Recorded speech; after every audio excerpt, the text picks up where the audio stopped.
In a world where we're facing catastrophic climate change, I find it pretty hard to argue against reusing this, which is essentially an old dump site, for a solar array. And there's, I think, a point with any project where you have to say that's not worth it. You know, some of the large wind turbine projects that have been proposed out here, we've been quite opposed to, because the amount of electricity produced to us was, you know, us being Berkshire Natural Resources Council, seemed insufficient reason to put a huge road up a mountain. The amount of destruction and required to get at those megawatts just didn't seem worth it. Okay, so right now we are on the Housatonic River. We're just downstream from the rising mill, which would be just up around this corner. You know, this is nice riverfront habitat. There's some pretty good floodplain forest in this little strip along here.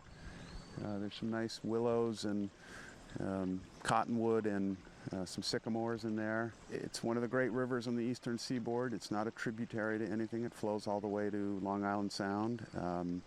You know, it does have several stretches that hold trout populations. I'm sure there's a healthy bass fishery. There's carp that people fish in here that are quite large. You see bald eagles just upstream here at the rising pond. I do think that the hot spots ought to be dredged, and you know, Woods Pond, Rising Pond, these places ought to be that are known hot spots. They ought to be cleaned up, and that material ought to be taken to the facility in Texas that's designed to deal with it. And General Electric can pay that bill, and then we can let the river recover from there. And you know, there's always going to be PCB contamination, but if they could get the worst of it out, I think that'd be a great step.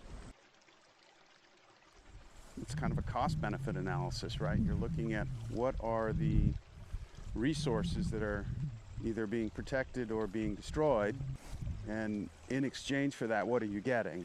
You know, pre-contamination, I'm sure just like any river, you know, it was well loved.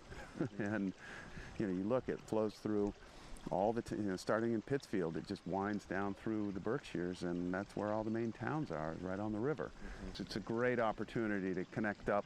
I mean, in this case, you've got Housatonic just a half a mile upstream, and a couple miles downstream, you've got Great Barrington. And you know, BNRC has several conservation properties in between there, and there's a real opportunity to connect people in these villages and towns up along these riverways